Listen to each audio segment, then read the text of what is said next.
تاجر جو متقی ہو، جو سچ بولتا ہو، جو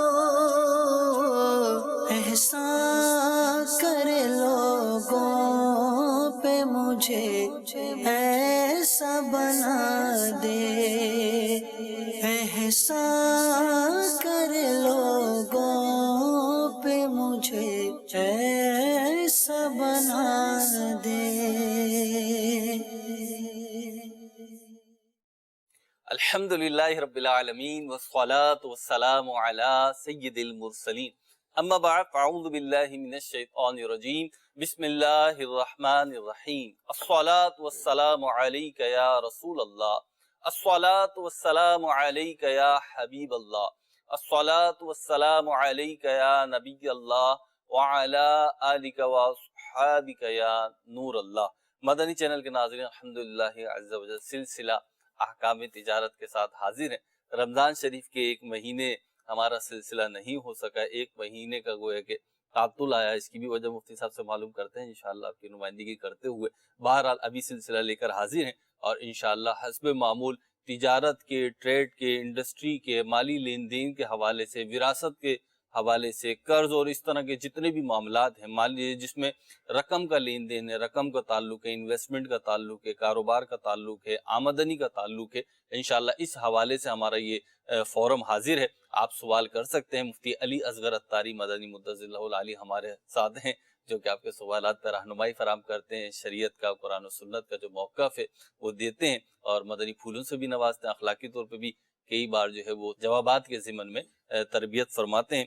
تو فورم حاضر ہے۔ نبی پاک صاحب الاولاق صلی اللہ علیہ وسلم کا فرمان ذی شان ہے، جو مجھ پر ایک مرتبہ درود پاک پڑھتا ہے اللہ تعالیٰ اس پر 10 رحمتیں نازل فرماتا ہے، اور جو 10 مرتبہ درود پاک پڑھتا ہے اللہ تعالیٰ اس پر 100 رحمتیں نازل فرماتا ہے، اور جو 100 مرتبہ درود پاک پڑھتا ہے اللہ تعالیٰ اس کی دونوں آنکھوں کے درمیان لکھ دیتا ہے کہ یہ بندہ نفاق و جہنم کی آگ سے آزاد ہے، اور بروز قیامت اسے شہیدوں کے ساتھ رکھے گا۔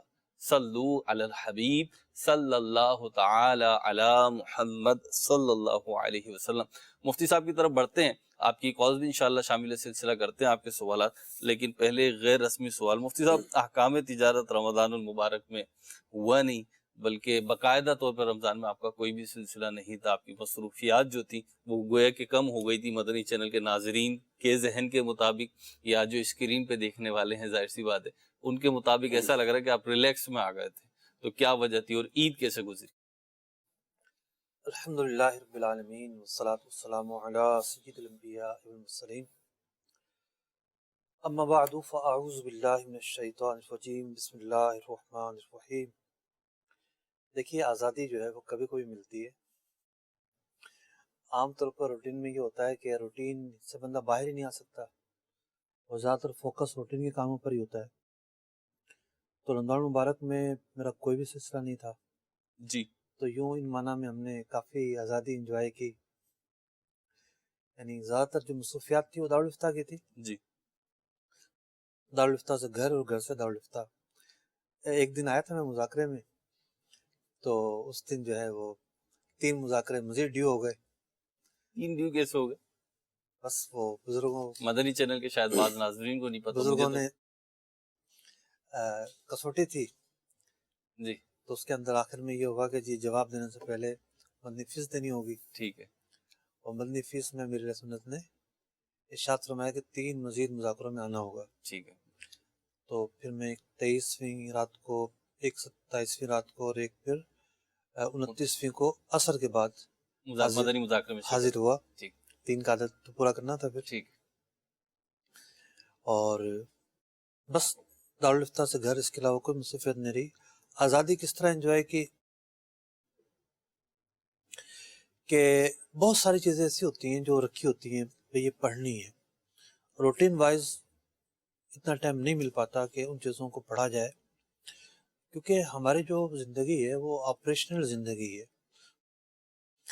یعنی جیسے دارالفتہ ہے، ہمیں نہیں پتا کہ آنے والا جو سائل ہے وہ کیا سوال لے کر آئے گا، آنے والے سائل نے کس طرح کا مسئلہ پوچھنا ہے، جی، یا اگلے ہفتے کون سا ایسا مسئلہ ہوگا جو زیادہ زیر بحث آئے گا اور اس کی تحقیق و تدقیق کرنی ہے. ٹھیک.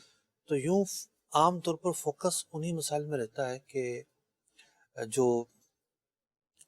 جس کو آپ فیس کر رہے ہوتے ہیں. دوسرا یہ ہوتا ہے کہ بندہ کوئی نہ کوئی تصنیفی کام ہلکا پھلکا کر رہا ہوتا ہے، اس پر فوکس رہتا ہے. ٹھیک. لیکن جو مطالعے کی جہتیں ہیں وہ بہت زیادہ ہیں. بہت ساری شخصیات ہیں، ان سے متعلق کتب ہوتی ہیں، تصوف سے متعلق کتب ہوتی ہیں، ٹھیک. علم کلام سے متعلق کتب ہوتی ہیں. تو روٹین میں پھر ان کو پڑھنے کا ٹائم ملتا نہیں ہے. صحیح. تو رمضان مبارک میں الحمدللہ رب العالمین فجر پڑھ کر سونے ہی کا معمول رہا، اور کافی ساری کتابیں الحمدللہ اس دوران پڑھنے کا موقع ملا. ٹھیک ہے. تو مفتی صاحب کی تو مصروفیات ہمیں کچھ پتہ چلی. اس سے مجھے ایک چیز آپ کے سامنے رکھوں گا.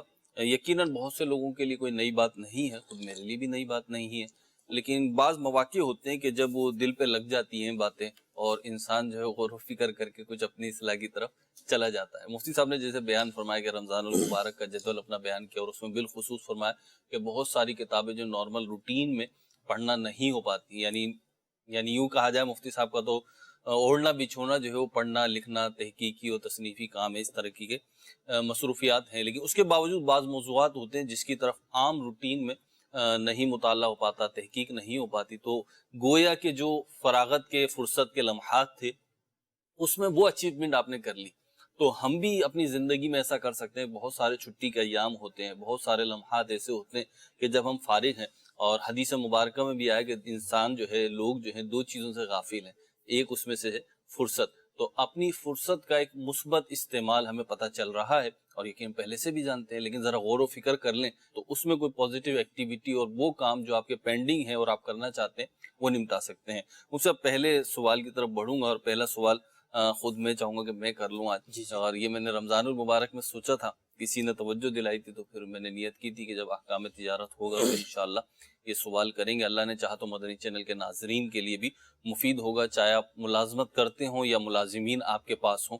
مجھ سے سوال یہ ہے کہ اگر ہم گورنمنٹ سیکٹر میں دیکھیں تو ڈیوٹیز کا جو ٹائم ہے وہ فکس ہوتا ہے، 9 سے 4 ہے، 9 سے 5 ہے، یا 8 سے 4 ہے، یا جو بھی.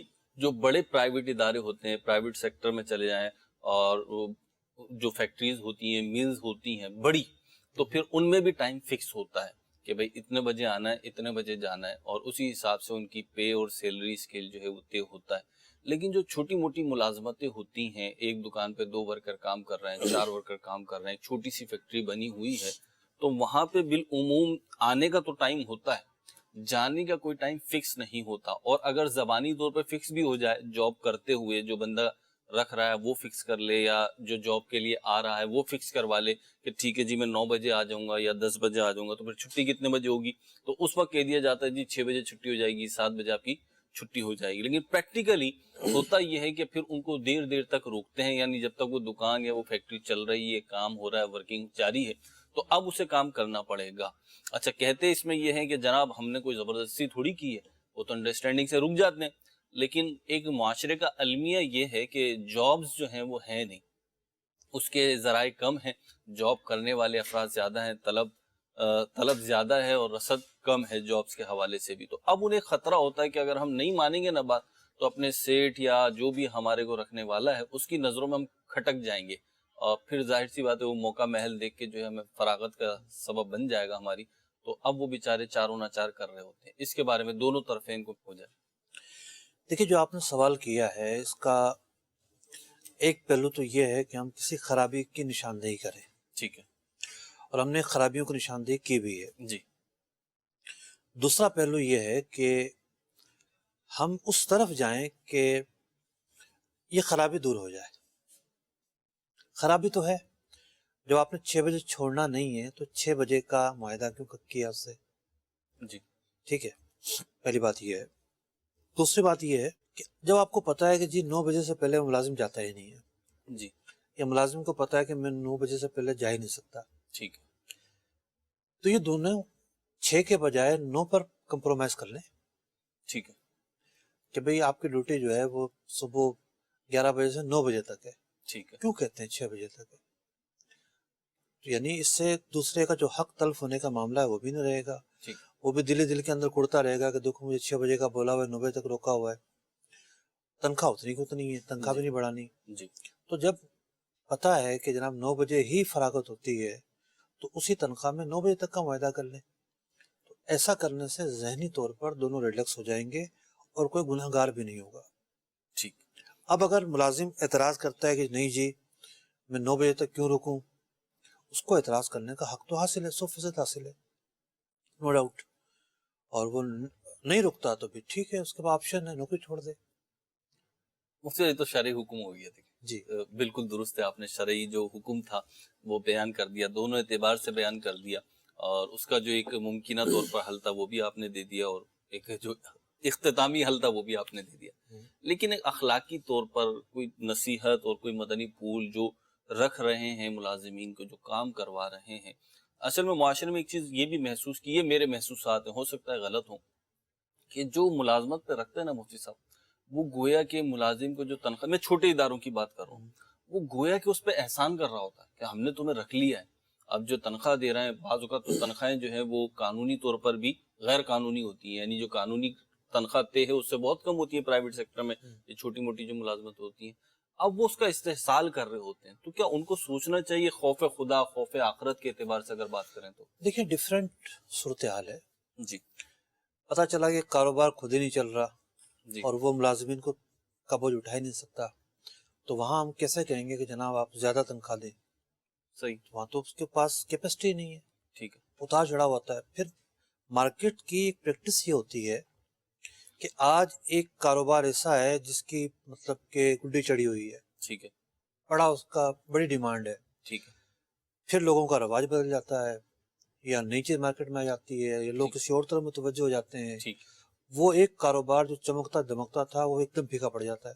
جی اب جس کے پاس 20 ملازمین تھے وہ چھانٹی کر کے 10 رکھتا ہے، اور 10 پر بھی بڑی مشکل سے گزارا کر رہا ہوتا ہے، تو ایسے میں یہ کیسے کہیں ہم کہ جناب وہ زیادہ جو ہے تنخواہ پہ رکھے۔ اچھا یورپ وغیرہ میں اور کینیڈا امریکہ وغیرہ میں بھی ایسا معمول ہے کہ وہاں جو معاہدہ ہوتا ہے اس معاہدے کے مطابق گورنمنٹ جو ہے وہ ٹیکس کاٹتی ہے، ٹھیک، تو بہت سارے لوگ جو ہیں وہ ڈمی معاہدے کرتے ہیں لازمی طور پر، ٹھیک ہے، ڈمی معاہدے کرتے ہیں کم پیسوں کے، ٹھیک ہے، تاکہ ان کا ٹیکس کم کٹے، ٹھیک، اور کم پیسے ہی ان کو مل رہے ہوتے ہیں، ایسا نہیں جی، ہوتا ہے کہ زیادہ پیسے مل رہے ہوتے ہیں، یا وہ ڈیوٹی کریں گے 8 گھنٹے اور شو کروائیں گے کہ ہم نے 4 گھنٹے ڈیوٹی کی ہے، تو اس طرح کے معاملات وہاں بھی چل رہے ہوتے ہیں۔ ٹھیک، تو معاملہ یہ ہے کہ جہاں صورتحال ایسی ہے کہ زیادہ تنخواہ بڑھائی جا سکتی ہے تو اخلاقی تقاضے ہیں، حوصلہ افزائی کا پہلو موجود ہے، انعام کے طور پر دیا جا سکتا ہے، ٹھیک ہے، کئی ایسی چیزیں ہیں جس کے خدا ذریعے جو ترسی ہے بھی ہے، مدد کی جا سکتی ہے۔ ٹھیک ہے، آپ کی کال شامل کرتے ہیں اس سلسلے میں، اور پہلی کال دیکھتے ہیں کیا کہا جا رہا ہے۔ جی مفتی صاحب میرا سوال یہ ہے کہ ہمارے گھر سے کوئی چیز گری اور مسجد کی کھڑکی کا شیشہ ٹوٹ گیا، کیا اس کا تاوان دینا لازمی ہوگا؟ گھر سے کوئی چیز گری، جی دیکھیے دو اصطلاحات استعمال ہوتی ہیں، ایک ہوتا ہے کسی چیز کا خراب ہونا یا اس کا ضائع ہونا، اور ایک ہوتا ہے اس کو ضائع کرنا۔ مثال کے طور پر بائک پر کوئی جا رہا تھا، اس کا موبائل گرا جی اور پیچھے سے ایک بائک آئی، وہ اس موبائل پر چڑھ گئی۔ ٹھیک ہے، اب اس کا دیکھا جائے تو کیا قصور کہ وہ گر گیا، بائک کے بریک نہیں لگ سکتے تھے، ٹھیک ہے، لیکن ٹوٹا اس کی وجہ سے ہے، ٹھیک ہے، اس نے یہ توڑا ہے، ٹھیک ہے، ٹھیک ہے، قصد تو بہرحال پایا جا رہا ہے۔ تو یہاں فقہ نے لکھا کہ اس طرح کی چیز پر تاوان ہوگا، ٹھیک ہے، یعنی یہ شخص جو ہے اس کی جو قیمت بنتی ہے وہ ادا کرے گا۔ ٹھیک ہے، بات چیزیں ایسی ہوتی ہیں مثلی ہوتی ہیں، ان کا مثل دینا ہوتا ہے، تو جو چیز گری ہے دیکھا جائے گا کہ گری کس طرح ہے۔ پتہ چلا کہ جناب کوئی اینٹ اکھڑ کر خود ہی گر گئی ہے تو اس کا حکم کچھ اور ہوگا، ٹھیک ہے، اگر کسی کے ہاتھ سے چھوٹ کر گری ہے اس کا حکم کچھ اور ہوگا۔ لیکن جہاں تک بات مسجد کی ہے تو مسجد کی چیزوں میں تو ویسے ہی بندہ جو ہے مسجد کی مدد کر رہا ہوتا ہے، تو اس طرح کے سوالات قائم کرنے کے بجائے وہ چیز بنوا دینی چاہیے، ثواب ہی ثواب ہے اس کے اندر۔ جی مطلب یہ تو بالکل آپ نے فقہی حکم بیان کیا اور مشورہ بھی دے دیا۔ ایک چیز یہ دیکھنے میں آتی ہے بعض ایسے مواقع پر کہ ضد اور انا کا مسئلہ آ جاتا ہے. وہ چیز اتنی قیمتی نہیں ہوتی, چیز تو سستی ہوتی ہے. اور وہی آپ والی بات جیسے آپ نے فرمایا کہ مسجد کی تو خدمت ویسے بھی کر رہے ہوتے ہیں. ہمارے یہاں جو مساجد ہیں اللہ کی رحمت سے مسلمانوں ہی کے تعاون سے چل رہی ہوتی ہیں, انہی کا ڈونیشن ہوتا ہے. وہ جو نمازی ہوتے ہیں, اہل محلہ ہوتے ہیں, وہ تعاون کرتے ہیں, تو امام کی, مؤذن کی تنخواہ, بجلی کا بل, جتنے بھی ایکسپینسز ہوتے ہیں پورے ہو رہے ہوتے ہیں. ایون جو کھڑکی لگی ہوگی وہ بھی چندے ہی کی رقم سے لگی ہوگی. لیکن یہاں پہ پرابلم آ جاتا ہے انا اور ضد کا, کہ بعض اوقات مسجد کمیٹی کے افراد جو ہوتے ہیں ان سے جو ہے نا وہ ٹھن جاتی ہے, تو کہتے ہیں اب لے کے دکھاؤ. دیکھیں بات یہ ہے کہ جب سے لوگ شہروں میں سکڑتے گئے ہیں نا, سکڑتے گئے. جی ہاں, ٹھیک ہے, مطلب پہلے تھا کہ لوگ زمین کے گھروں پہ رہتے تھے, ٹھیک ہے, پھیلے ہوئے تھے. پھیلے ہوئے تھے. اب کیا ہوا کہ جناب سکڑتے گئے, ہوں، فلیٹوں میں رہنا شروع کر دیا, ہوں، تنگ گلیاں ہو گئیں, جی تو بہت سارے اجتماعی مسائل بھی پیدا ہوئے ہیں. ٹھیک. اب ایک اپارٹمنٹ ہے, اس میں شور شرابے کے مسائل ہیں, اس میں پانی کی شکایت رہتی ہے جناب جی کہ اس نے استعمال کر لیا, اس نے کم کیا, اس نے زیادہ کیا. کوریڈور میں لائٹیں ہوتی ہیں, اس کے مسائل ہوتے ہیں. مینٹیننس سب نہیں دے رہے ہوتے, کوئی دے رہا ہوتا, کوئی نہیں دے رہا ہوتا. اس طرح کے اجتماعی مسائل کے اندر اگر ہم صرف اپنے مفادات دیکھتے رہیں گے تو کبھی بھی معاشرے میں بہتری نہیں آ سکتی. اس طرح کے مسائل میں اگر کوئی سمجھیں گے کہ جناب میں نے جو ہے یہ گھر کے اندر مینٹیننس کروانی ہے, اس کا کوئی ٹائم ہی نہیں ہے, جب مرضی میں مینٹیننس کرواؤں, جی صبح کرواؤں یا شام میں کرواؤں. مجھے کاریگر ملے تو کہنے لگے کہ ایک اپارٹمنٹ میں ہم لوگ چلے گئے اور جا کے کام شروع کیا, تو وہاں یونین کے بندے آ گئے, کہنے لگے بھائی یہ دیکھیں ہم نے تو بورڈ لکھ کر لگایا ہوا ہے, اس وقت سے اس وقت تک کوئی مینٹیننس کا کام نہیں ہو سکتا. ٹھیک ہے.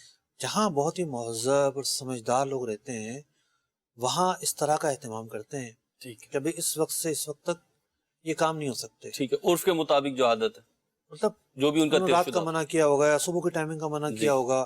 بعض اپارٹمنٹ ایسے ہوتے ہیں اس کے اندر رکشہ الاؤ نہیں ہوتا ٹھیک کہ ہے. جناب رکشہ نہیں آ سکتا. پتہ ہے کہ رکشہ جو ہے آج کل تو شور پھر زیادہ. بھی دوسرا رکشہ آ گیا ہے, جی جی پہلے تو 4 اسٹروک جب رکشہ ہوتا تھا بڑی اس کی آواز ہوتی جی تھی.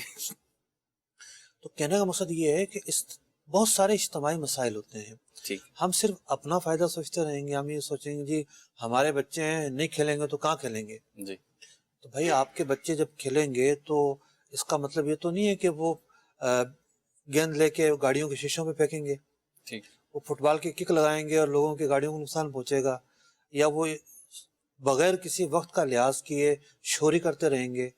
تو یوں اس طرح کے اجتماعی مسائل کے اندر ہمیں جو ہے وہ اپنے مفادات کو نہیں دیکھنا بلکہ سب لوگوں کو دیکھنا ہے کہ کسی کا آرام میں خلل آ رہا ہے نہیں آ رہا, کسی کے کو مالی نقصان تو کہیں نہیں پہنچ رہا.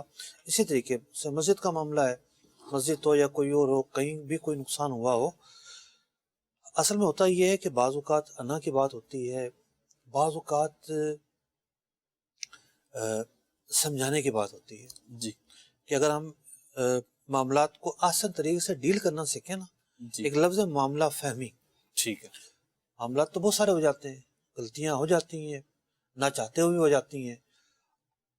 اب یا تو ان غلطیوں کو لے کے کہ جناب رائی کا پہاڑ بنا لیں, ٹھیک ہے. اور پھر ایک نہیں ہزار جو ہے نا وہ خرابیاں پیدا کر لیں, ٹھیک. یا ان کو اس انداز میں حل کیا جائے کہ معاملہ بیٹھ جائے. ٹھیک ہے. سولو نہیں بھی ہوتا تو ٹھنڈا ہو جائے. بیٹھ جائے, ٹھنڈا ہو جائے. اگر ٹھنڈا نہیں کریں گے تو کیا ملے گا, کچھ بھی نہیں ملے گا. ٹھیک. روزانہ اخباروں میں میڈیا پہ خبریں آ رہی ہوتی ہیں, بچوں کا جھگڑا تھا, بڑے شامل ہو گئے, اتنے قتل ہو گئے. جی چھوٹی سی بات پہ لڑائی شروع ہوئی, یہ ہوا اور قتل ہو گیا بندہ. جی. تو یہ دیش گھر میں ٹوٹ جاتے ہیں, برباد ہو جاتے ہیں, گھر مجھ سے ٹوٹ چھوٹی جاتے چھوٹی ہیں. بات. بہت سارے گھروں کے اندر جھگڑے ہوتے ہیں اسی جی. طرح کے. چھوٹی سی بات ہوئی اور جناب ایسا معاملہ ہوتا ہے کہ حالانکہ وہ ڈیل کیا جا سکتا تھا, سنبھالا جا سکتا تھا, لیکن طوفان کھڑا ہو جاتا ہے. تو مزاج کی تربیت کی کمی ہے. ٹھیک ہے. میں تو بعض اوقات سوچ رہا تھا کہ ایسے ایسے مزاج سامنے آتے ہیں, مزاج جی کہ کسی دن کوئی مزاج پر ہی لے کر پروگرام کیا جائے. جی. لوگوں کے جو مختلف مزاج ہیں, کیسے کیسے مزاج ہیں اور ایسے مزاج والوں کو کیا کرنا چاہیے. ایسے مزاج والے کو کیا کرنا چاہیے. لیکن بالعموم سب کے لیے جو مشورہ آ گیا وہ تو جب مزاج پہ سلسلہ ہوگا تو ہوگا انشاءاللہ کہ کیسے کیسے مزاج معاشرے میں اور دنیا میں پائے جاتے ہیں اور کس کے لیے کیا عمل بہتر ہے, کیا طرز زندگی بہتر ہے. لیکن ایک بالعموم جو مفتی صاحب نے مشورہ دیا وہ ہماری زندگیوں کے لیے بڑا آئیڈیل ہے. اگر ہم دیکھیں جو مفتی صاحب نے تفصیلی گفتگو کی ہے کہ تحمل لے آئے اپنے اندر نا, تھوڑا سا معاملہ فہمی کہ ایک چھوٹا سا مسئلہ ہے اس کو میں اگنور کر دوں گا تو کوئی بڑا طوفان نہیں آئے گا، لیکن جب آپ اس کے آگے کھڑے ہو جاتے ہیں، سٹینڈ لے لیتے ہیں، تو ہم بھی کسی چھوٹے باپ کے نہیں ہیں، گویا کے زبان سے کہہ رہے ہوتے ہیں، تو پھر جو کچھ ہوتا ہے وہ نہ آپ کے لیے اچھا ہوتا ہے نہ معاشرے کے لیے اچھا ہوتا ہے۔ اللہ ہمیں تحمل بھی عطا فرمائے، معاملہ فہمی عطا فرمائے۔ اور اگلی کال کو شامل کرتے ہیں جی۔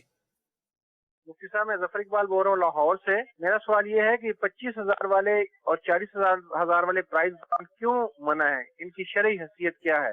آیا یہ دونوں نہیں لینے چاہیے؟ اور ان کے اوپر جو انعامات نکلتے ہیں وہ حرام ہیں، غلط ہیں، کیا ہیں؟ اس بارے میں ذرا رہنمائی فرمائیے۔ پرائز بانڈ کی ایک نئی قسم ایجاد ہوئی ہے، انہیں پریمیم پرائز بانڈ کہا گیا ہے، ٹھیک۔ اور ان کا ایک بڑا فرق یہ ہے کہ عام پرائز بانڈ کے مقابلے میں اگر یہ پرائز بانڈ لیے جائیں گے پریمیم والے تو ان کا اکاؤنٹ بھی کھلوانا پڑتا ہے، اور اکاؤنٹ کھلوانے کی بنا پر جو پیسے ہیں وہ ایک قرض کے طور پر شمار کیے جاتے ہیں، اور اس اکاؤنٹ میں اس کا غالباً 6 ماہی نفع بھی آتا ہے، 6 مہینے بعد ٹھیک ہے، یہ آگے پیچھے مخصوص معین مدت ہے، نفع بھی آتا ہے، یعنی انعام نہ بھی کھلے تب بھی نفع موصول ہوتا ہے۔ جو پریمیم پرائز بانڈ ہے یہ بلا شبہ سودی پرائز بانڈ ہے، اس سے ملنے والا جو نفع ہے وہ سودی ہے، تو اس کا لینا، خریدنا، بیچنا، اس کے ذریعے جو نفع اٹھایا گیا ہے وہ نفع اٹھانا، یہ سب غیر شرعی معاملات ہیں، یہ جائز نہیں ہے۔ اس کے علاوہ جو سادے پرائز بانڈ ہیں جن کے لیے کوئی بینک اکاؤنٹ نہیں کھولنا پڑتا، ان کی جو حیثیت ہے وہ ایک ایسٹ کی ہے، ایک مال کی ہے۔ جس طریقے سے اسٹامپ پیپر مال ہے، ڈاک کے ٹکٹ مال ہیں، اسی طریقے سے وہ پرائز بانڈ مال ہیں، بذات خود ایک مالی حیثیت رکھتے ہیں، تو ان کے خریدنے بیچنے میں کوئی حرج نہیں ہے۔ مجھ سے بھی یہ آپ نے یہ جو سوال کے مطابق جو جواب دیا، میں چاہوں گا اس میں ایک چیز اور ایڈ ہو جاتا ہے کہ ہماری بات کمپلیٹ ہو جائے مدنی گلدستے کے حوالے سے، وہ کہ جیسے پریمیم بانڈ آ گئے، پرائز بانڈ آ گئے، ایک عمومی پرائز بانڈ ہو گئے۔ اچھا، اسی طریقے مارکیٹ میں ایک چیز ہوتی ہے کہ بعض اوقات نمبر دے دیتے ہیں، پرائز بانڈ کے جو نمبر ہوتا ہے اس کی کوئی رسید وغیرہ بنا کے دے دیتے ہیں، 1 2 3 4 5 10 100 جتنی بھی۔ اب اگر وہ نکلے گا تو جتنوں نے وہ رسید خریدی ہوئی ہے، وہ ٹکٹ خریدا ہوا ہے گویا کہ، تو اتنی جو ہے پرسنٹیج سے انہیں نفع دے دیا جائے گا، تو اس کا کیا حکم ہوگا؟ یہ جو طریقہ کار ہے یہ جوا ہے۔ اب وہ ہوتا یہ کہ نمبر دے دیے، نمبر دیں گے پیسے لے کر، جی، وہ کہیں گے جناب ہم جو ہے وہ جو ایک دستی ہے گڈی ہے جی، اس میں 1000 لوگوں کو شامل کر رہے ہیں، جی، اور آپ اتنے اتنے پیسے دے دو، ٹھیک ہے، اتنے پیسے لوگ دے دیں گے، ٹھیک، اور نہیں کھلے گا تو ان کے پیسے گئے، ٹھیک ہے، ان کے پیسے گئے، یہ جوا ہے۔ تو وہ پرائز بانڈ تو بیچے نہیں گئے، نمبر بیچا گیا، ٹھیک ہے، اور ایک متوقع جو انعام نکلنا تھا اس کی بنیاد پر یہ سٹہ بازی کی گئی ہے۔ ٹھیک، اسی طریقے سے بعض اوقات فوٹو کاپی بھی لوگ مطلب کہ دیتے ہیں کہ بھی 40,000 والا پرائز بانڈ ہے اور اس کی فوٹو کاپی ہم آپ کو دے رہے ہیں، ٹھیک ہے، اگر یہ کھلا تو ہمارے پاس آ جائیے گا، وہ کم پیسوں کی دیتے ہوں گے، جی ہمارے پاس آ جائیے گا، انعام میں اتنا شیئر آپ کا ہوگا۔ تو یہ جو فوٹو کاپی والا معاملہ ہے یہ بھی ناجائز ہے۔ ٹھیک، ماشاءاللہ۔ پرائز بانڈ کے حوالے سے جو ہے وہ تینوں چاروں جو اس وقت مارکیٹ میں سچویشن ہے معاشرے میں، وہ مجھ سے آپ نے بیان کر دی ہیں۔ آپ کی اگلی کال شامل سلسلہ کرتے ہیں جی۔ محمد فرحان مرتضی اتاری، کنسٹرکشن لائن کا کام ہے، یعنی جس بلڈنگ بن رہی ہے اس کے اندر الیکٹریکل کی سروس، وائرنگ وغیرہ کرنا، بلب پنکھے لگانا یا پھر اے سی وغیرہ لگانا یا پلمبنگ کا کام کرنا، اس کا کانٹریکٹنگ کا کام ہے۔ اس میں جو ہم سب ایز اے سب کنٹریکٹر کام کرتے ہیں، تو جو کانٹریکٹر ہمیں کام دیتا ہے، اب اس کام کو نکالنے کے لیے وہ ہم سے کچھ پیسہ طلب کرتا ہے، یعنی کوئی ڈاکومنٹ سائن کرنا ہے، اپروول لینی ہو، تو وہ ہم جب تک اس کو کچھ پیسہ نہیں دیتے تو وہ سائن نہیں کرتا، یا پھر کوئی نہ کوئی کمی نکال دیتا ہے جس کی وجہ سے کام ڈیلے ہوتا ہے، اور ڈیلے ہونے کی وجہ سے جو آنر ہے وہ فائن کرتا ہے۔ تو یہ ایک طریقے سے ہر کسی کو اوپر سے لے کے نیچے تک تھوڑا تھوڑا پیسے پہنچانے ہوتے ہیں، تو اس طریقے سے کام کرنا یا ہمارا ان کو پیسہ دینا یا ان کا لینا کیسا ہے؟ دیکھیے اب وہ زمانہ چلا گیا ہے کہ جب سرکاری محکموں ہی میں رشوت چلتی تھی، اب بدقسمتی کے ساتھ وہ دور ہے کہ پرائیویٹ سیکٹر میں ٹھیک ٹھاک رشوت چلتی ہے، اللہ، اور کانٹریکٹ دینا یا پھر کوئی بھی آرڈر پاس کرنا، اور چھوٹے سے لے کر بڑے آرڈر تک ہر فورم پر عمومی طور پر 99% یہی صورتحال ہے کہ مینیجر جو ہے وہ کانٹریکٹ اس وقت پاس کرے گا، آرڈر اس وقت دے گا. ایک فیکٹری کے اندر اگر کپڑے کی فیکٹری ہے اور کٹ پیس ملتے ہیں، اب بہت سارے لوگ امیدوار ہیں کہ جناب یہ ہم اٹھائیں، اور وہ مارکیٹ ریٹ دینے کے لیے تیار ہیں، 2 پیسے زیادہ دینے کے لیے تیار ہیں. اب جناب مینیجر کی ایسے میں چاندنی ہو جاتی ہے، وہ اسے دیتا ہے کہ جو اس کی جیب گرم کرتا ہے. اسی طریقے سے کوئی ویسے مجھ سے آج کل جو نا جیب گرم کرنے پہ تو دیتے ہی ہیں، لیکن گھر ٹھنڈا کرنے پہ بھی دے دیتے ہیں. یعنی گھر پہ اے سی لگوا دیں، یہ کر دیں، وہ کر اور دیں. گاڑی گفٹ کرنے پر، جی سنگاپور بھیجنے پر، ملائیشیا بھیجنے جی پر بہت ساری شکلیں آ چکی ہیں رشوت کی. تو اسی طریقے سے ایک فیکٹری ہے وہ کسی اور سے کام کرواتی ہے، جس طرح انہوں نے کہا کہ سب کنٹریکٹر بھی ہوتے ہیں. تو اب وہ سب کنٹریکٹر کو اسی وقت آرڈر پاس کیا جاتا ہے کہ جب وہ متعلقہ مینیجر لیول کا یا متعلقہ افسر ہے اس کی جیب گرم کرے گا. یہ جو سب صورتیں ہیں یہ سب کی سب رشوت ہیں. ہم یہ نہیں کہہ سکتے کہ جی مارکیٹ میں ہو رہا ہے، ہر دوسرا آدمی یہ کر رہا ہے اور ہر دوسرے آدمی کا کام بند ہو جائے گا، اس کو جائز قرار دیا جائے. کیسے جائز قرار دیا جائے؟ یہ ظلم ہے. یہ ظلم ایسا ہی ہے جیسا کہ مطلب کہ لوگ چھینا جھپٹی کرتے ہیں، ایک دوسرے کا موبائل چھینتے ہیں، وہ غصب ہے. اور رشوت کا حکم بھی غصب کا ہے کہ اس میں جو مال لیا جاتا ہے وہ ظلمن لیا جاتا ہے. سامنے والے کا استحقاق ہے، مارکیٹ کمپٹیشن کرنے کا حق ہے اس کو کہ وہ بہتر سے بہتر چیز بنا کر لے کر آئے اور معیار کی بنیاد پر فیصلہ ہو، کوالٹی کی بنیاد پر آرڈر پاس ہوں. یا کوالٹی کے بجائے جو ہے وہ رشوت کی بنیاد پر آرڈر پاس ہوتے ہیں. تو یہ تو ظلم ہے. اور ہماری معیشت کے اندر جو خامیاں ہیں، جو کمزوریاں ہیں، ہو سکتا ہے اس کی ایک وجہ یہ ہو کہ ہم کوئی اچھی چیز بنا ہی نہیں پاتے. اچھی چیز کیوں نہیں بنا پاتے؟ پیچھے سے جو ہے وہ کوالٹی کا جو معیار ہونا ہے وہ برقرار نہیں رکھا جاتا. تو بلا شبہ اس سے اجتناب کرنا ضروری ہے. اب مشکلات بڑی آئیں گی کہ کس طرح جو ہے نا وہ آرڈر ملیں گے، کیا ملے گا، کیسے ملے گا. لیکن جو حرام سے بچتا ہے اللہ تبارک و تعالیٰ اسے ایسی جگہ سے رزق دیتا ہے کہ جہاں سے اس کے وہم و گمان میں بھی نہیں ہوتا. حرام سے بچیں، اللہ تبارک و تعالیٰ یقینی طور پر آپ کی غیبی مدد کرے گا. مختصر اس میں یہ بھی تھا، انہوں نے ضمن سوال تو نہیں پوچھا لیکن ان کی بات میں ضمنی طور پہ آیا تھا کہ لیٹ ہو جانے پہ فائن کر دینا. دیکھیے یہ ایک الگ بحث ہے، ٹھیک. اور لیٹ کرنے کی کوئی اجازت تو نہیں ہے. جی جناب آپ 1 مہینے کا بول لیں اور 1 سال تک میں جو ہے نا وہ تیار نہ کر دیں. سر مجھ سے اب تو آپ کو تجربہ بھی ہے کہ اس طریقے کے جو کام ہوتے ہیں جو آرڈر پہ کہنے کروائے. کا مقصد یہ ہے کہ بہت سارے معاملات ایسے ہوتے ہیں، وہاں کنٹینر جو ہے وہ بھیجنا ہے ان کو اور یہاں جی جناب مال تیار نہیں ہو رہا. جی تو اجازت تو نہیں لیٹ کرنے کی، لیکن فائن کے علاوہ بھی بہت ساری صورتیں ہیں ٹھیک ہے. جن کو اختیار کر کے اس ضرر کو کور کیا جا سکتا ہے، یا سامنے والے پر یہ احساس دلایا جا سکتا ہے کہ جی آپ کوئی آئندہ یہ نہیں کرنا چاہیے. ٹھیک. مفتی صاحب ایک آپ کے سوال میں آخر میں آپ نے یہ تو تنبیہ فرمایا ہوا ہے کہ ایک احتیاطی طور پہ آپ نے فرما دیا ہے کہ مشکلات تو آئیں گی، لیکن میں تھوڑا سا وسعت کرنا چاہوں گا. اگرچہ ہمارا جو فارمیٹ ہے وہ تو احکام تجارت ہے، تو تجارت سے متعلق گفتگو ہوتی ہے، لیکن ہم معاشرے میں دیکھتے ہیں، اپنے معاشرے میں بھی یعنی پاکستانی معاشرے میں بھی، انٹرنیشنل لیول پہ بھی ہم دیکھتے ہیں کہ جو چیزیں کل تک یعنی آج سے 20 سال پہلے بری تھی اور معاشرے میں اسے ناپسندیدہ سمجھا جاتا تھا، ناگوار سمجھا جاتا تھا، کم از کم مسلمان معاشرے میں برا اور ناگوار تصور کیا جاتا تھا، گناہ تصور کیا جاتا تھا، آج ہم دیکھتے ہیں وہ چیزیں قبولیت عامہ پا چکی ہیں، یعنی عوامی طور پر انہیں قبول کر لیا گیا. مثال کے طور پر ہم اپنے بچپن کو اگر دیکھیں تو جو رشوت کی لین دین کرتا تھا، جس کا کاروبار حلال پہ مبنی نہیں ہوتا تھا، سودی لین دین پہ مبنی ہوتا تھا، تو وہ خاندان میں گویا کہ اس کا سوشل بائیکاٹ کر دیا جاتا تھا، معاشرے میں اسے اچھی نظر سے نہیں دیکھا جاتا تھا، اس کے بچوں کے ساتھ رہنے سے والدین منع کرا کرتے تھے.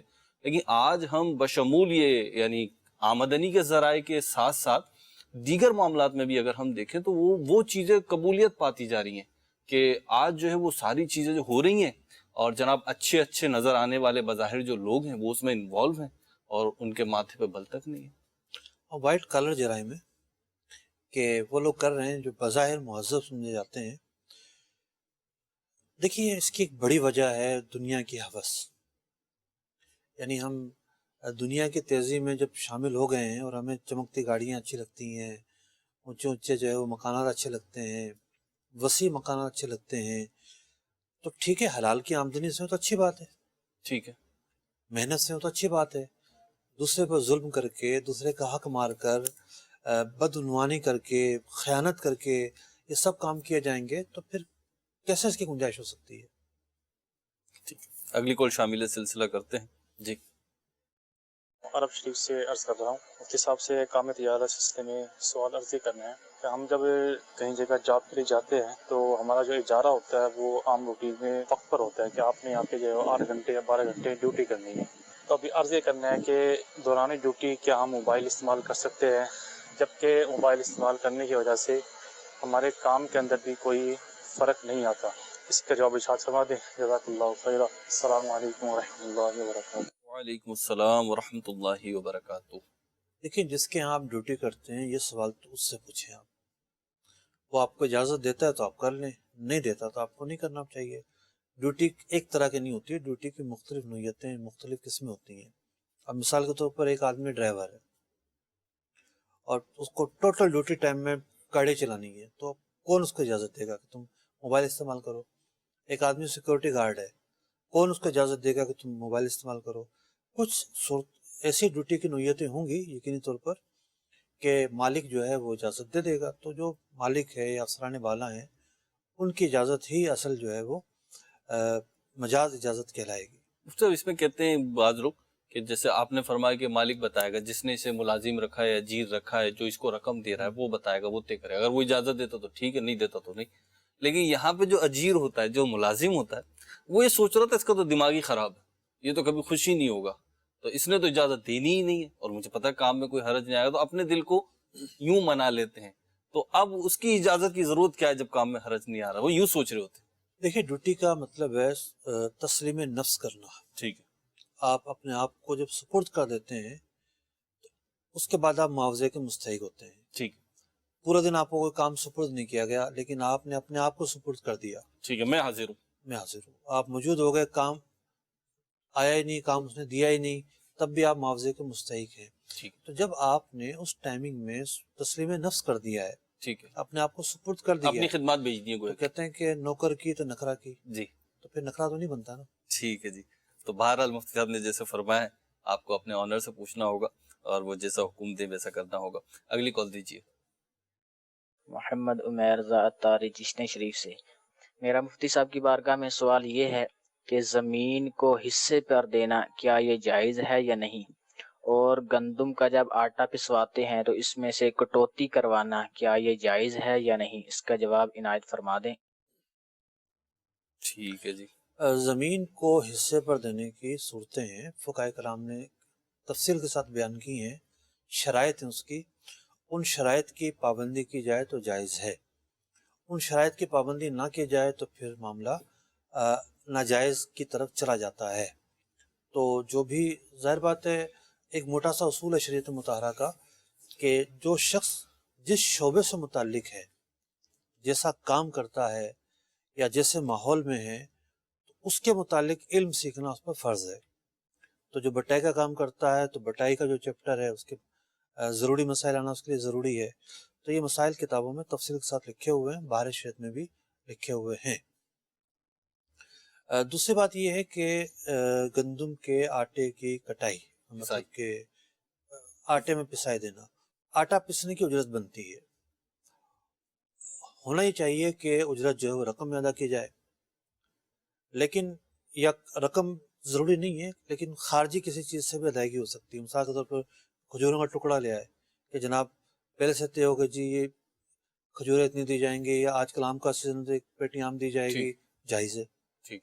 لیکن جو کام ہوا ہے اسی کام میں سے اجرت نہیں دی جا سکتی. جی. یعنی جو آپ نے اس شخص نے جو آٹا پیسا ہے، گندم سے آٹا پیسنا ایک کام ہے، اس کو آٹے میں بدلنا. اب اس میں سے کوئی یہ کہے کہ جی 2 کلو آٹا اجرت میں رکھ لو، تو ایسا کرنا ناجائز ہے. احادیث مبارکہ میں خاص آٹے کے حوالے سے منع وارد ہے کہ ایسا نہیں ہو سکتا. ٹھیک. وہ سب اسی طریقے سے بقرہ عید پہ یہ ہوتا ہے بعض اوقات دیکھنے میں آیا، بالخصوص بکرے میں، کہ قصاب سے کسائی سے جانور ذبح کروایا اور پورا جو بھی طریقہ کار ہے وہ ہوا، اور اس کی اجرت میں جو ہے وہ کھال دی. اچھا بقرہ عید پہ تو یوں ہوتا ہے کہ ریٹ ہائی ہوئے ہوتے ہیں، تو کھال بھی دیتے ہیں اور پلس کچھ رقم بھی دیتے ہیں. لیکن عام دنوں میں بالخصوص ایک دفعہ اتفاق ہوا تو عقیقے کا جانور کٹ رہا تھا اس طرح, تو اس کی اجرت جو ہے وہ عقیقے کے بکرے کی کھال دے دی گئی, تو وہ بھی ناجائز ہوگی؟ جی ہاں, وہ بھی جائز نہیں ہوگی, کیونکہ وہ بھی اس مسئلے کا نام ہے قفیز تحان.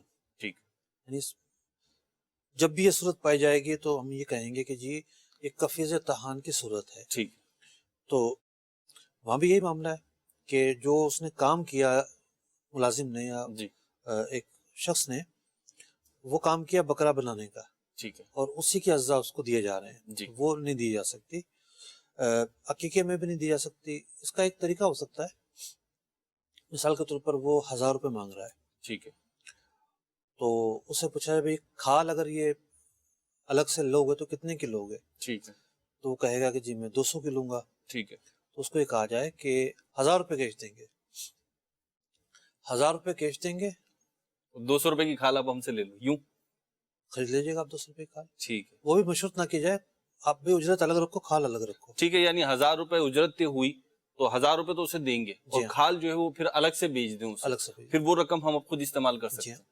نہیں, خود استعمال کرنے کا مطلب یہ ہے اس رقم کے جو مصارف ہے وہاں استعمال ہوگی. ٹھیک ہے, جیسا جانور ہوگا ویسے مصارف ہو جائیں گے. ویسے مصارف ہوں گے. اب مثال کے طور پر کسی کا شادی ہے جی تو ضروری تھوڑی کہ اس شادی میں جو جانور ذبح ہوا ہے جی جی, اس کو صدقہ کیا جائے گا. ٹھیک ہے, عقیقے کا معاملہ ہے یا قربانی کا معاملہ ہے, وہ تو جو وہاں اس رقم کو جو ہے وہ خیر کے کاموں میں خرچ کیا جائے گا. ٹھیک ہے, اگلی کال دیجیے. محمد قمر زمان اتاری شہر صفدر آباد سے عرض کر رہا ہوں. میرا مفتی صاحب سے سوال یہ ہے کہ مارکیٹ میں عام طور پہ اس طرح کے رجحانات بڑھ رہے ہیں. سوال یہ ہے کہ اگر کوئی ایک چیز 90 روپے کی ہے تو اب اس کو 35 یا 40 دن کے اسٹے پر کسی کو 100 روپے کے عوض بیچا جاتا ہے, تو ایسا کرنا کیسا ہے؟ براہ کرم رہنمائی فرما دیں کہ 90 روپے والی چیز ہے, اس کو 35 سے 40 دنوں کے بعد اس کو اس کا ریٹ 90 روپے اس کی پیمنٹ ملے گی, تو اس کو دینا کیسا ہے؟ ٹھیک ہے جی.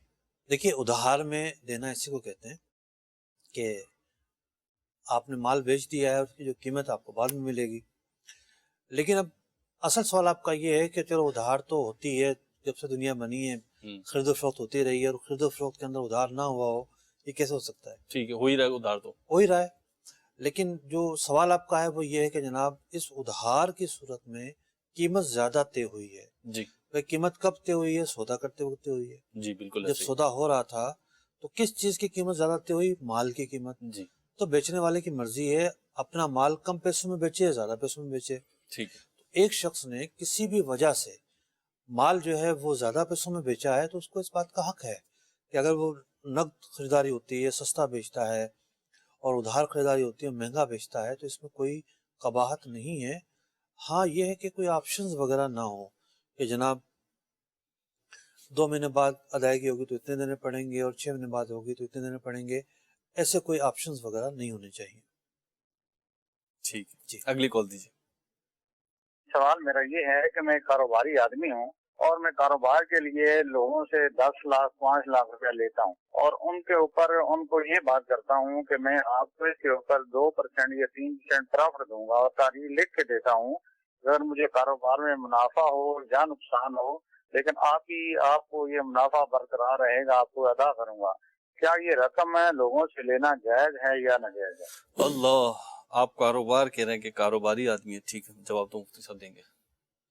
دیکھیے, جس طریقے سے آپ رقم لے رہے ہیں لوگوں سے, یہ خالصتاً سودی طریقہ ہے. کاروبار کے 2 موڈ ہیں. ایک موڈ یہ ہے کہ آپ کی بھی رقم شامل ہے اس کام میں, یا آپ کرنے جا رہے ہیں, اور دیگر جو افراد ہیں انہوں نے بھی اس میں رقم شامل کی ہے. اس کو شراکت کہتے ہیں. شراکت کی بنیاد یعنی کیپٹل سے پڑتی ہے, اور اس کا جو نتیجہ ہے وہ نفع نقصان پر نکلتا ہے. کیپٹل کا سب سے پہلے تو تناسب طے ہوگا کہ آپ کا جو کیپٹل ہے وہ کتنا ہے اور لوگوں کا کتنا ہے. یہ آپ کا 10% ہے, 20% ہے, 50% ہے, تو اور لوگوں کا کتنا ہے آپ یہی طے نہیں کر رہے. کسی کو پتہ ہی نہیں ہے کہ اس کے کیپٹل کا تناسب ہے کیا. یہ غلط بات, یعنی ایک بنیادی جو شرط ہے وہ بنیادی شرط چھوڑ دی گئی. دوسری چیز وہ یہ ہے کہ آپ کیا کام کریں گے.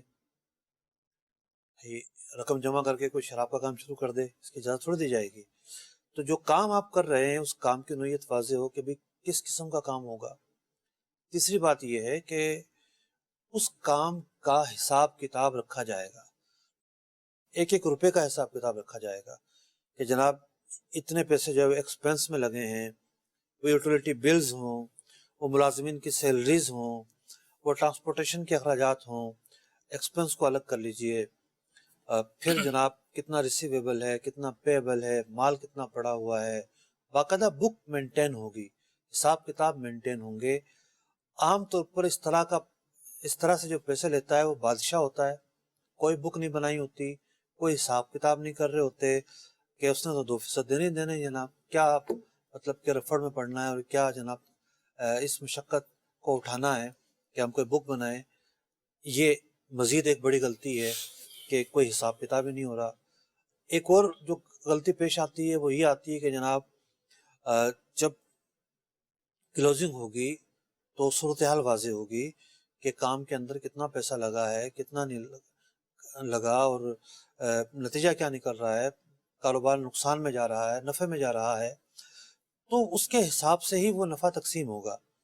تو آپ جو کر رہے ہیں وہ تو ایک سودی بینک کی طرح ہے کہ لوگوں سے پیسے لے کے بطور قرض لے لیے، اگرچہ کہ آپ اس کو قرض نہ کہیں، لیکن شریعت کی نظر میں یہ رقم قرض ہے کہ آپ نے اصل رقم واپس کرنی ہے اور پلس اس پر اضافہ کرنا ہے، تو وہ اضافہ سود ہوتا ہے.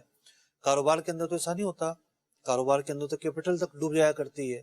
کاروبار کے اندر نفع ہو یا نہ ہو ضروری نہیں ہے، کاروبار کے اندر نفع ہو اسی حساب سے نفع دیا جاتا ہے. تو کیپٹل کا تناسب طے ہوتا ہے، اس کے بعد نفع کا تناسب طے ہوتا ہے کہ جناب تناسب کے اعتبار سے، فیصد کے اعتبار سے اتنا نفع ملے گا. تو جو آپ کام کر رہے ہیں وہ خالصتاً سودی کام ہے. کسی ایسے عالم دین سے جو کاروبار کے مسائل سمجھتا ہو ان کے ساتھ بیٹھیں. آپ کے شہر میں دارالفتہ اہل سنت ہے تو اس میں آپ ایک دفعہ نہیں کئی دفعہ آئیں. سب سے پہلے تو آئیں اور ٹائم لے کر جائیں کہ جی یہ موضوع ہے اور مجھے اس پر تفصیلی بات کرنی ہے، میں کس وقت آؤں؟ وہ کہیں گے اچھا آپ فلاں وقت آ جائیں. تو گھنٹہ 2 گھنٹہ آپ کے ساتھ گفتگو ہوگی، وہ لوگ آپ کا مسئلہ سنیں گے، اس کے بعد آپ کو سمجھائیں گے. پھر آپ کے سمجھ میں آئے گی کہ جناب شریعت کا جو موڈ آف ٹریڈنگ ہے وہ کیا ہوتا ہے. یہ تو میں نے ایک موڈ آف ٹریڈنگ بیان کیا ہے شرکت کے حوالے سے. دوسرا موڈ آف ٹریڈنگ مداربت ہوتا ہے، مداربت کے بھی مسائل آپ سیکھیں. تو اگر آپ حرام سے بچنا چاہتے ہیں تو آپ کو یہ کرنا پڑے گا، ٹھیک، ورنہ آخرت میں جواب دینا پڑے گا.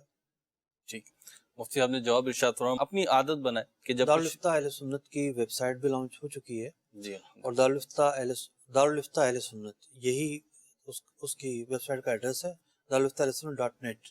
تو اس پر دارالفتہ اہل سنت کی جو شاخیں ہیں، ہر شاخ کا جو گوگل ایڈریس ہے وہ دیا ہوا ہے، اس کے ذریعے آپ متعلقہ شاخوں پر پہنچ سکتے ہیں. سبحان اللہ. اگلی کال دیجیے.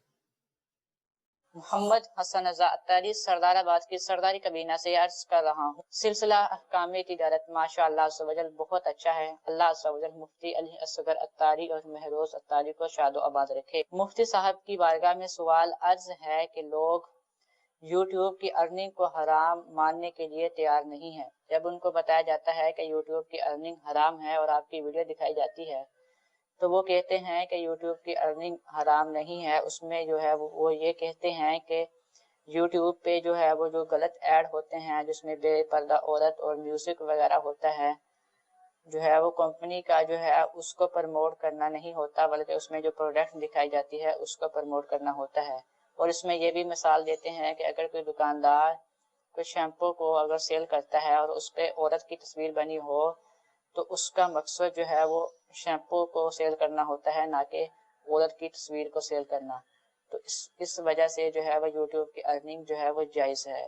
تو آپ اس حوالے سے مدنی پھول ارشاد فرمائیں. دیکھیے بات یہ ہے کہ یہ جو مثال دی گئی ہے کہ ایک آدمی اخبار خریدتا ہے یا شیمپو کی ڈبی خریدتا ہے تو یہاں تو یہ مال خرید رہا ہے، لیکن وہ شخص جو اسپیس دے رہا ہے وہ کس لیے دے رہا ہے؟ وہ اشتہار کے لیے دے رہا ہے. جو ویڈیو اس نے لگائی ہے اگر جائز بات پر مشتمل ہے تو وہ ویڈیو لگانا تو منع نہیں ہے، وہ ویڈیو لگائے بات ہے اشتہار پر کہ وہ اشتہار کے لیے اسپیس دے رہا ہے. جب پتہ ہے کہ اس پر یہ چیز چلے گی تو اس چیز کا چلنا گناہ کیسے نہیں ہوگا. اور میں تو یہ دعوت فکر دوں گا کہ معاونت علی الاسم، جو گناہ میں معاونت کے معاملات ہیں، اس مسئلے کے حوالے سے جو کتابیں لکھی گئی ہیں ذرا ان کا مطالعہ تو کیجئے کہ ان کتابوں کے اندر کیا اصول و ضوابط بیان کیے گئے ہیں، اور ان کتابوں کے اندر جو اصول و ضوابط بیان کیے گئے ہیں اس کی وجہ سے کیا کیا چیزیں حرام قرار دی گئی ہیں. ان کتابوں کے اندر تو بڑی شدت اپنائی گئی ہے، بعض لوگوں نے تو بڑی شدت اپنائی ہے، اور ان شدت کی وجہ سے کئی چیزوں کو ناجائز کہہ دیا. اور یہاں اتنی وسعت کہ جناب اشتہار پر عورتیں ناچیں، شراب کا اشتہار دکھا دیا جائے، کسی اور چیز کا اشتہار دکھا دیا جائے، کوئی جناب مطلب کہ کان پہ جوں جو ہے وہ تک نہیں رک رہی. میں نے خود اپنا تجربہ عرض کیا کہ ایک مرتبہ مجھے قرآن پاک کی تلاوت سننی تھی، اور قرآن پاک کی تلاوت کے لیے میں نے ویڈیو لگائی. اب مختلف ٹریک اس کے اندر چل رہی ہیں، مختلف ٹیکنکس چل رہی ہیں. بعضوں کا شروع کے اندر اشتہار نہیں آتا، عین درمیان میں آتا ہے. اب قرآن چل رہا ہے، آیت مبارکہ چل رہی ہے، اور اچانک سے وہ رک کے جناب اشتہار شروع ہو گیا. بتائیے جس شخص نے قرآن پاک کی ویڈیو اپلوڈ کی ہے اس کے لیے کتنی شرم کی بات ہے کہ قرآن کی آیت کا مضمون پورا نہیں ہوا اور وہ وہاں جناب وہ واحیات قسم کا اشتہار آ گیا ہے. تو کیسے کہا جا سکتا ہے کہ اس طرح کے جو اشتہارات ہیں آپ ان کو پروموٹ کرنے والا نہیں ہوں گے. اب میں ایک سوال پوچھتا ہوں، ہم نے تو شیمپو خریدا ہے نا، شیمپو کا اشتہار تو اپنی دکان پہ نہیں لگایا، اپنے گھر پہ نہیں لگایا. تو بات یہ ہے کہ آپ اگر کوئی دکاندار شیمپو بیچتا تو ہم نے اس کو ناجائز نہیں کہا، ہم نے اس کو یہ کہا ہے کہ جی یہ جو تصویر ہے آپ ڈسپلے نہ کیا کریں. ٹھیک.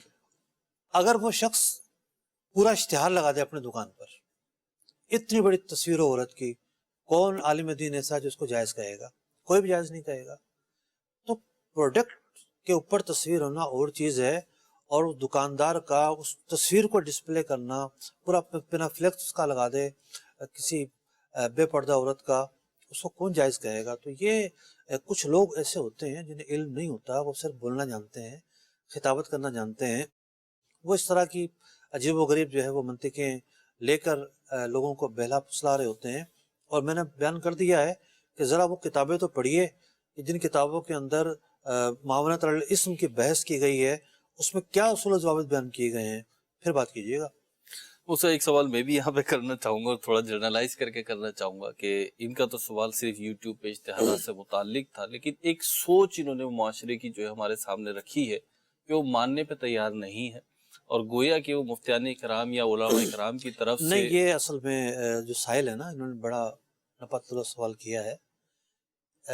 بعض اوقات جو ہے نا وہ عوام ایک بات کر رہی ہوتی ہے، لیکن بات کا پتنگڑ اس وقت بنتا ہے کہ جب کوئی ناعلم شخص آ کے ٹانگ اڑاتا ہے علم کی بنیاد پر اور دعوے اور دلیل کی بنیاد پر. ایک طرف وہ کہہ رہا ہوتا ہے نہیں نہیں نہیں میں نہیں استعمال کرتا، اور پھر وہ لوگوں کو دعوت بھی دے رہا ہوتا ہے کہ چلو لوگ استعمال کریں تو میرے لیے بھی دروازہ کھلے. تو وہاں لوگ زیادہ بگاڑ میں پڑتے ہیں. ٹھیک، اگلی کال دیجیے.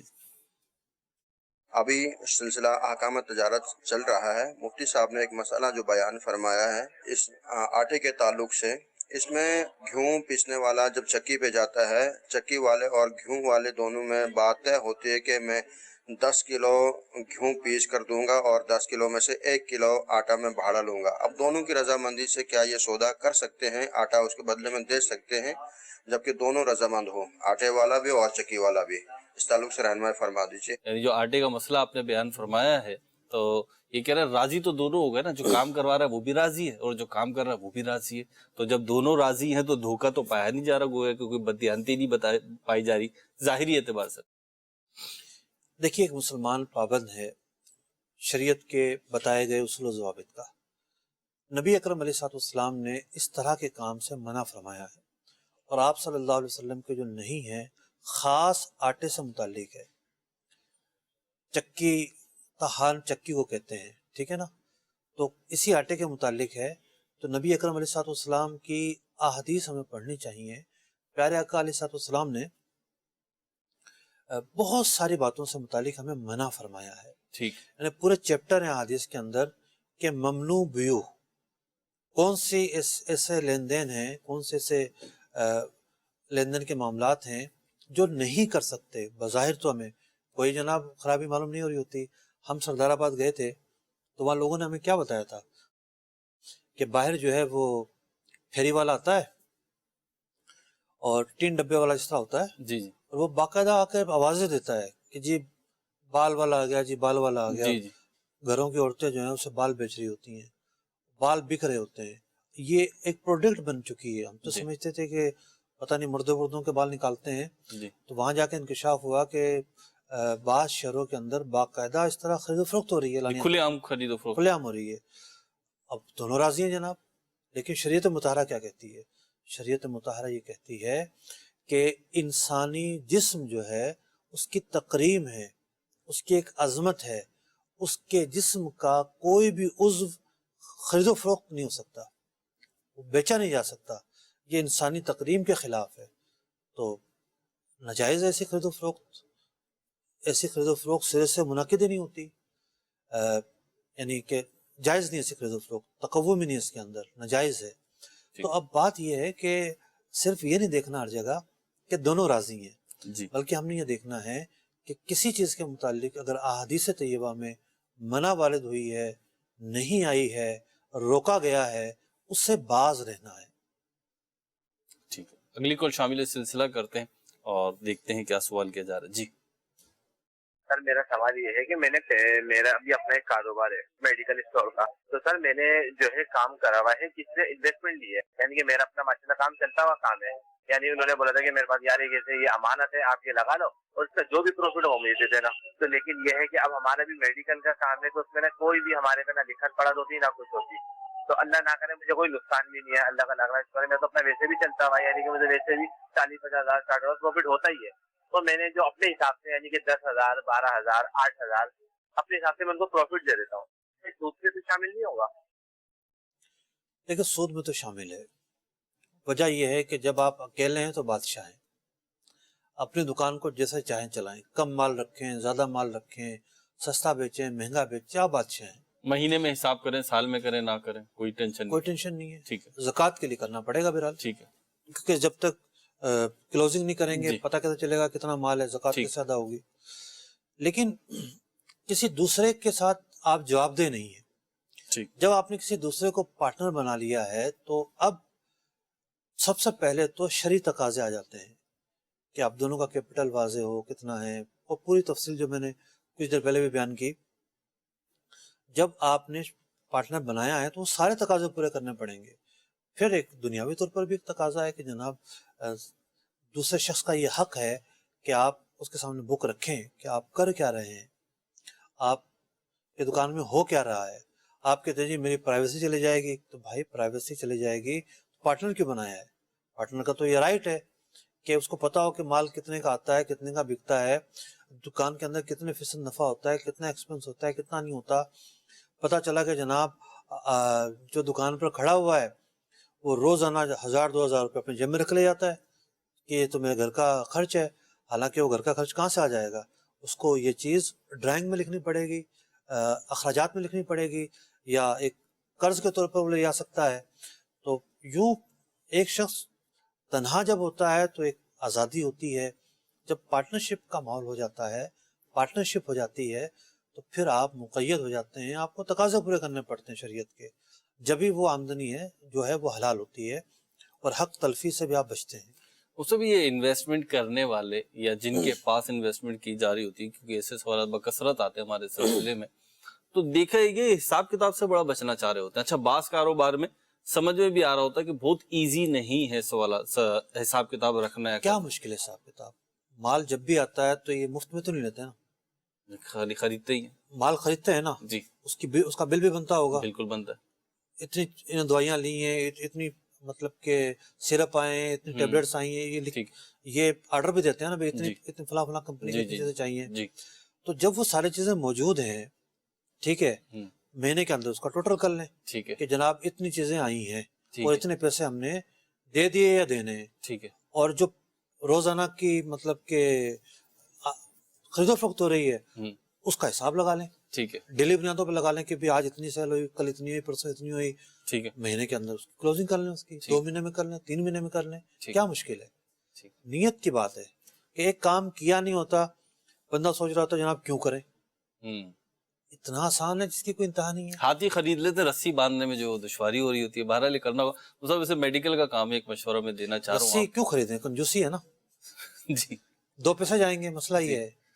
یہاں بھی یہ ہے کہ تھوڑی میں نے مشقت باول ہوگی۔ مدینہ میں دیکھا ہے کئی ایسے لوگ مل جاتے ہیں جو 1 گھنٹہ 2 گھنٹہ دے کر بھی آپ کی کلوزنگ کر دیتے ہیں، جی یعنی آپ پرمنٹ جو ہے وہ اکاؤنٹنٹ بٹھائیں، ضروری نہیں ہے۔ جی بہت سارے ایسے افراد ہوتے ہیں جو 2 گھنٹے کے لیے آئیں گے، آپ کا وہ بک جو ہے پوری مینٹین کر دیں گے، جی ان کو آپ 2-4 ہزار روپے دے دیں، جی 5 ہزار روپے دے دیں، کہیں اور چلے جائیں، خود کر لیں آپ یہ کام۔ ٹھیک ہے مصعب ویسے ان کے لیے ایک مشورہ میرے ذہن میں جی آ رہا ہے، مفتی صاحب اگر رسی تائید خریدنے کریں جی رسی خریدنے کا، رسی بھی خرید لیں گے اور اچھا انویسٹمنٹ بھی درست ہو جائے گی انشاءاللہ اگر آپ تصدیق کریں گے تو۔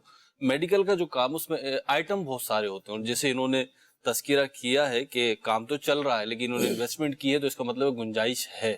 آپ کے تو والد صاحب کا کام ہے تو آپ تو زیادہ بہتر مشورہ جی دیں گے۔ فیملی بزنس رہا ہے تو یہ جو ہے یہ چند آئٹم میڈیکل اسٹور پہ ایسے ہوتے ہیں کہ جو ایکسپینسو ہوتے ہیں، اس پہ جو انکم ریشو ہوتا ہے، پرسنٹیج ہوتی ہے، وہ کم ہوتی ہے۔ تو اگر آپ صرف انہی آئٹم میں انویسٹمنٹ کر لیں نا، 4 5 10 آئٹم اس انویسٹر کی رقم کے خرید کے رکھ لیں تو آپ کی کلوزنگ بھی آسان ہو جائے گی اور اس میں انویسٹمنٹ کرنا بھی شاید آسان ہو جائے یہ گا۔ بھی ٹھیک ہے، ٹھیک یعنی مثال کے طور پر دودھ کے ڈبے 10 آئٹم ایسے ہیں جی کہ جس میں ان کو انویسٹمنٹ کرنی ہے، جی تو ان 10 آئٹم اب جب سے یہ 10 آئٹم آئیں گے، جی کچھ پیسے آپ کے ہوں، کچھ ان کے ہوں، جی ایک ریشو طے ہو جائے کہ ان 10 چیزوں کے اندر ہی جی دوسرا آدمی شامل ہوگا، تو جی پورے کاروبار کی کلوزنگ کرنا، حساب مینٹین کرنا پھر ضروری نہیں رہے گا۔ اچھا مشورہ ہے۔ ٹھیک ہے ماشاءاللہ مدنی چینل دیکھتے رہیے، اللہ رب العزت آپ کو برکت عطا فرمائے۔ صلو علی الحبیب صلی اللہ تعالی علی محمد صلی اللہ تعالی علیہ وسلم۔ تاجر جو متقی ہو، جو سچ بولتا ہو، جو احسان کرے لوگوں پہ، مجھے ایسا بنا دے، احسان کرے لوگوں پہ، مجھے ایسا بنا دے۔